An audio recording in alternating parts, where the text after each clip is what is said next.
Narkelbaria union BNP থেকে শত শত মহিলা এবং পুরুষ নেতা কর্মী নিয়ে আমাদের এই প্রোগ্রামে যোগদান করেছেন বাগারপাড়া উপজেলা পরিষদের সাবেক চেয়ারম্যান জনতা জনাব বশির রহমান, ডাক্তার আবুল হাসেম, প্রফেসর মোহাম্মদ আবুল হোসেন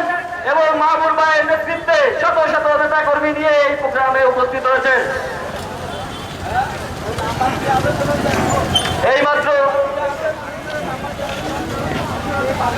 এইমাত্র আমাদের মাঝে এসে উপস্থিত হয়েছেন বাগারপাড়া উপজেলা বিএনপির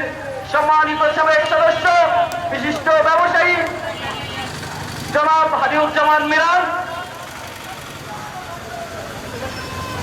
সংগ্রামী সাথী ও বন্ধুরা, আমরা